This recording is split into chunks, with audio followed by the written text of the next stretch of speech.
नमस्कार, ये आकाशवाणी शिमला है। अब आप राजकुमारी चंदेल से प्रादेशिक समाचार सुनिए।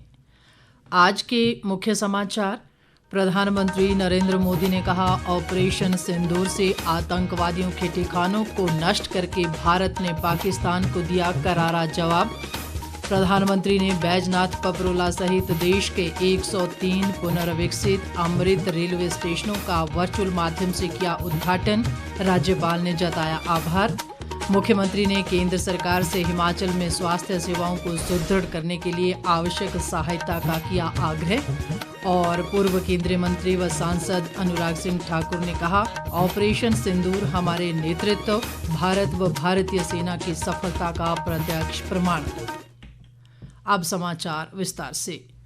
प्रधानमंत्री नरेंद्र मोदी ने कहा है कि भारत ने ऑपरेशन सिंदूर से आतंकवादियों के ठिकानों को नष्ट करके पाकिस्तान को करारा जवाब दिया है। राजस्थान के बीकानेर में आज एक जनसभा को संबोधित करते हुए उन्होंने ये बात कही। नरेंद्र मोदी ने कहा कि सरकार ने सशस्त्र बलों को कार्रवाई करने की पूरी छूट दी थी। इससे तीनों सेनाओं को अपने लक्ष्यों को पूरा करने में मदद मिली है और पाकिस्तान को घुटने टेकने पर मजबूर होना पड़ा। वो गोलियां पहलगाम में चली थी, लेकिन उन गोलियों से 140 करोड़ देशवासियों का सीना छलनी हुआ था। हमारी सरकार ने तीनों सेनाओं को खुली छूट दे दी थी। तीनों सेनाओं ने मिलकर ऐसा चक्रव्यूह रचा कि पाकिस्तान को घुटने टेकने के लिए मजबूर कर दिया। प्रधानमंत्री ने कहा कि भारत हर आतंकवादी हमले का मुंह तोड़ जवाब देगा और इसका तरीका देश की सेना तय करेगी। प्रधानमंत्री ने इस बात पर भी जोर दिया कि भारत के हक का पानी पाकिस्तान को नहीं मिलेगा। उन्होंने कहा कि पाकिस्तान के साथ ना तो व्यापार होगा और ना ही बातचीत होगी और बातचीत सिर्फ पाक अधिकृत कश्मीर पर केंद्रित होगी। इससे पहले बीकानेर के पलाना में सार्वजनिक समारोह के दौरान प्रधानमंत्री नरेंद्र मोदी ने 26,000 करोड़ रुपए से अधिक की लागत वाली कई विकास परियोजनाओं को राष्ट्र को समर्पित किया। इस अवसर पर प्रधानमंत्री ने 18 राज्यों और केंद्र शासित प्रदेशों के 86 जिलों में वर्चुअल माध्यम से 103 पुनर्विकसित अमृत रेलवे स्टेशनों का उद्घाटन भी किया, जिनमें कांगड़ा जिला में बैजनाथ पपरोला रेलवे स्टेशन भी शामिल है। उन्होंने कहा कि पिछले 11 वर्षों में आधुनिक सड़क और रेल बुनियादी ढांचा बनाने के लिए कई बड़ी पहल की गई हैं। प्रधानमंत्री ने कहा कि बुनियादी ढांचे से व्यापार, पर्यटन और औद्योगिकीकरण को बढ़ावा मिलेगा और जीवन आसान होगा। अभी देश में करीब 70 रूट पर वंदे भारत ट्रेनें चल रही। बीते 11 साल में सैकड़ों रोड ओवरब्रिज और रोड अंडरब्रिज का निर्माण किया गया है। 34,000 किलोमीटर से ज्यादा के नए रेल ट्रैक बिछाए गए हैं। इधर अमृत भारत स्टेशन योजना के तहत पुनर्विकसित बैजनाथ पपरोला रेलवे स्टेशन पर कांगड़ा लोकसभा क्षेत्र से सांसद राजीव भारद्वाज और राज्यसभा सांसद इंदु गोस्वामी सहित अन्य गणमान्य व्यक्ति मौजूद रहे। इस अवसर पर राजीव भारद्वाज ने कहा कि बैजनाथ रेलवे स्टेशन को अमृत भारत स्टेशन योजना के तहत पुनर्विकसित करना हमारे लिए सौभाग्य की बात है और जल्द ही इस रेल लाइन को ब्रॉडगेज किया जाएगा। हर क्षेत्र का विकास हो रहा है, नई नई योजनाएं चल रही है और इन योजनाओं का यदि श्रेय किसी को जाता है तो जाता है आदरणीय नरेंद्र भाई मोदी। चाहे वो रेल का क्षेत्र देख लीजिए, ऐसी ऐसी ट्रेन चला दी गई है, उनमें यदि आप बैठेंगे तो आपको ऐसा अनुभव होगा जैसे आप हवाई यात्रा कर रहे हैं। एक ऐसे क्षेत्र में अमृत भारत योजना का पुनर्निर्माण यदि हुआ और पहला जो उद्घाटन हो रहा है, जो 103 स्टेशन पूरे देश में अमृत भारत योजना के तहत बन रहे हैं, उसमें बैजनाथ पपरोला भी एक है। हमारे लिए बड़े सौभाग्य का विषय है। इस बीच राज्यपाल शिव प्रताप शुक्ल मंडी जिला के करसोग से अमृत भारत रेलवे स्टेशन के उद्घाटन समारोह में वर्चुअल माध्यम से शामिल हुए। उन्होंने हिमाचल प्रदेश में अमृत स्टेशन के तहत पुनर्विकसित बैजनाथ पपरोला रेलवे स्टेशन को राष्ट्र को समर्पित करने के लिए प्रधानमंत्री नरेंद्र मोदी का आभार जताया। इस अवसर पर राज्यपाल ने कहा कि केंद्र सरकार रेलवे की बुनियादी अधोसंरचना के विस्तार और आधुनिकीकरण की दिशा में प्रतिबद्धता के साथ कार्य कर रही है। शिव प्रताप शुक्ल ने कहा कि हिमाचल में वर्तमान में 17,714 करोड़ रुपए की परियोजनाएं क्रियान्वित की जा रही हैं।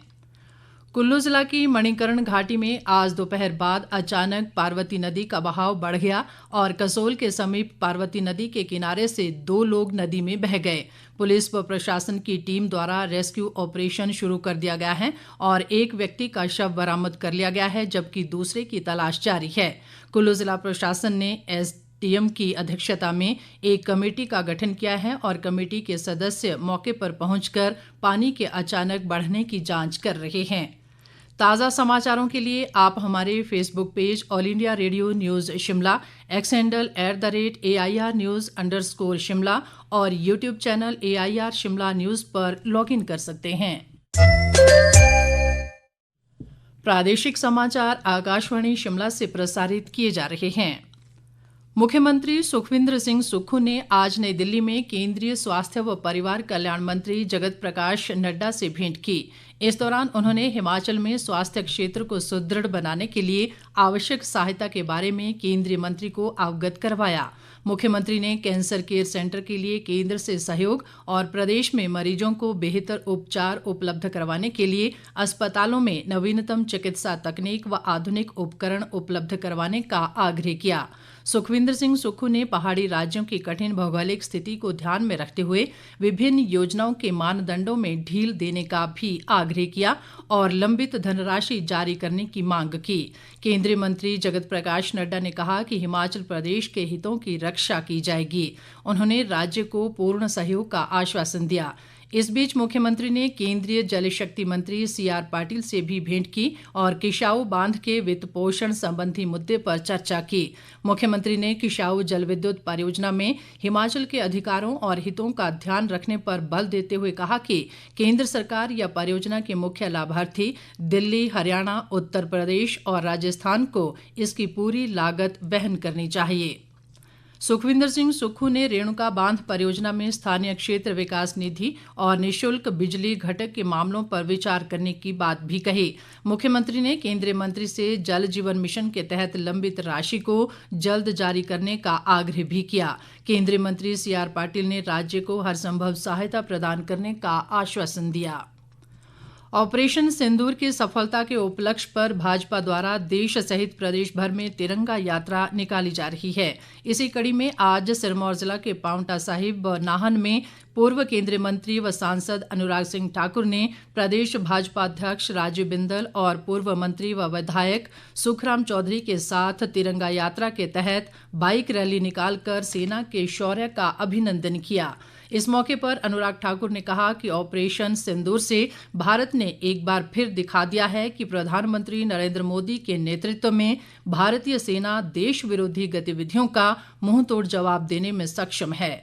उन्होंने कहा कि ऑपरेशन सिंदूर हमारे नेतृत्व, भारत व भारतीय सेना की सफलता का प्रत्यक्ष प्रमाण है। अनुराग ठाकुर ने कहा कि पाकिस्तान की हिमाकत का थल, वायु व नौसेना के बहादुर जवानों ने मजबूती से जवाब दिया और दुनिया को भी संदेश दिया कि हम छेड़ेंगे नहीं, लेकिन छेड़ने वालों को छोड़ेंगे नहीं। इस बीच कांग्रेस पार्टी भी देश में वीरों के सम्मान में जय हिंद रैली का आयोजन कर रही है। मुख्यमंत्री के प्रधान मीडिया सलाहकार नरेश चौहान ने आज शिमला में पत्रकारों से बातचीत में बताया कि कांग्रेस पार्टी 30 मई को शिमला में रैली का आयोजन करेगी, जिसके बाद सभी जिलों में जय हिंद रैली निकाली जाएगी। नरेश चौहान ने कहा कि भारत पाकिस्तान युद्ध में जिस तरह से सेना ने अपना पराक्रम दिखाया है, उसको देखते हुए कांग्रेस पूरे देश भर में सेना के सम्मान में जय हिंद रैली का आयोजन कर रही है। उन्होंने कहा कि कांग्रेस पार्टी सेना के मनोबल को बढ़ाने और सेना के सम्मान के लिए जय हिंद रैली निकाल रही है।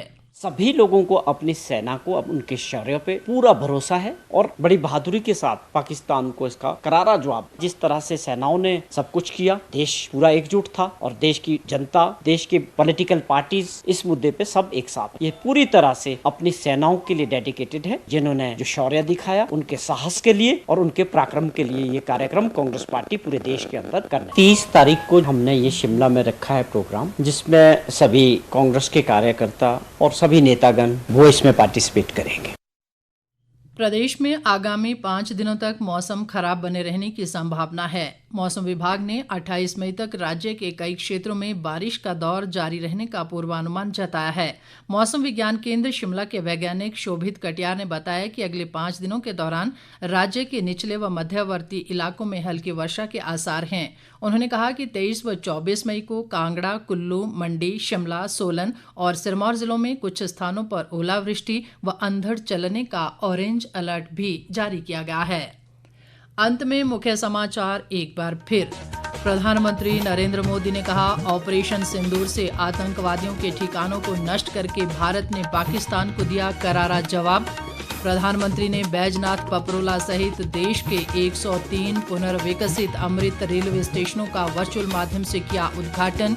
राज्यपाल ने जताया आभार। मुख्यमंत्री ने केंद्र सरकार से हिमाचल में स्वास्थ्य सेवाओं को सुदृढ़ करने के लिए आवश्यक सहायता का किया आग्रह। और पूर्व केंद्रीय मंत्री व सांसद अनुराग सिंह ठाकुर ने कहा, ऑपरेशन सिंदूर हमारे नेतृत्व, भारत व भारतीय सेना की सफलता का प्रत्यक्ष प्रमाण। इसी के साथ ये समाचार बुलेटिन समाप्त हुआ। हमारा अगला बुलेटिन आप सुन सकते हैं कल सुबह 9:20 पर। नमस्कार।